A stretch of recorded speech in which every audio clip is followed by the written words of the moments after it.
গতকাল ছিল জাতীয় ক্রীড়া দিবস। হকির কিংবদন্তি মেজর ধ্যানচাঁদের জন্মদিনের প্রতি শ্রদ্ধার্ঘ্য অর্পণের জন্যই পালন করা হয় ক্রীড়া দিবস।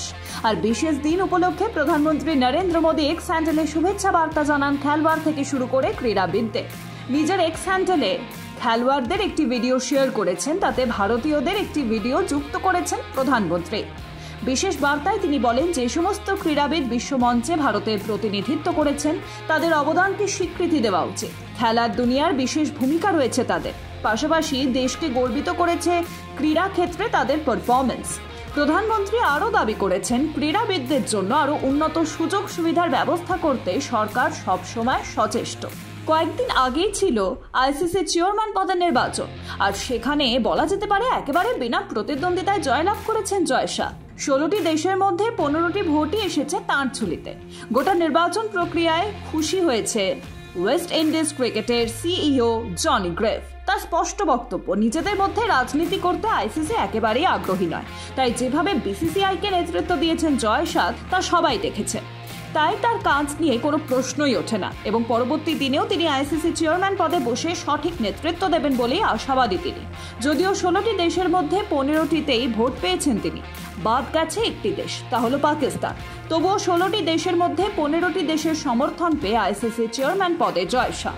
আইসিসি চেয়ারম্যান পদে নিযুক্ত হয়েছেন বিসিসিআই এর চেয়ারম্যান জয় শাহ।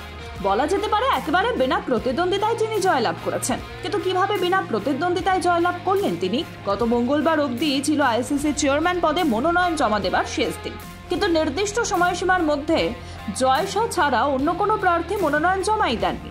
ফলে বিনা প্রতিদ্বন্দ্বিতায় চেয়ারম্যান নির্বাচিত, এবং তার সাথে যেহেতু চেয়ারম্যান পদে অন্য কোনো ব্যক্তির নাম ছিল না, তাই জয় শাহকেই 16টি দেশের মধ্যে 15টি সদস্য দেশ করে সমর্থন।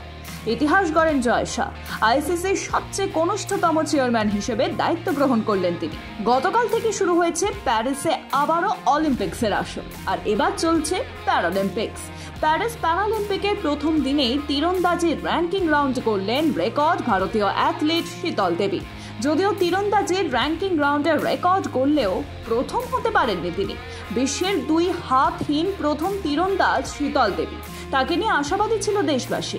আর গতকাল তিনি যেভাবে তীরন্দাজি করলেন তাতে প্রথম থেকে শীতল দেবীর সাফল্য নিশ্চিত বলেই ধরে নেওয়া হয়েছিল। প্যারালিম্পিক্সে ভারতের সবচেয়ে সর্বকনিষ্ঠ অ্যাথলেট তিনি। যদিও প্রথম 4-এ শেষ করায় তিনি সরাসরি শেষ 16-এ পৌঁছে গিয়েছেন। আগামী বছরের চ্যাম্পিয়ন্স ট্রফি হোক হাইব্রিড মডেলে, এমনটাই দাবি করলেন পাকিস্তানের প্রাক্তন স্পিনার দানিশ কানেরিয়ার।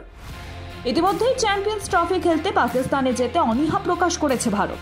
এমনকি টিম ইন্ডিয়া চ্যাম্পিয়ন্স ট্রফি খেলবেন কিনা তা আগামী কয়েকদিনের মধ্যেই হয়ে যাবে পরিষ্কার। আর এই বিষয়ে সংবাদ মাধ্যমকে দেওয়া এক সাক্ষাৎকারে দানিশ কানেরিয়া তিনি বলেছেন, পাকিস্তানের পরিস্থিতি বিচার করে ভারতের পাকিস্তানি না যাওয়াই উচিত।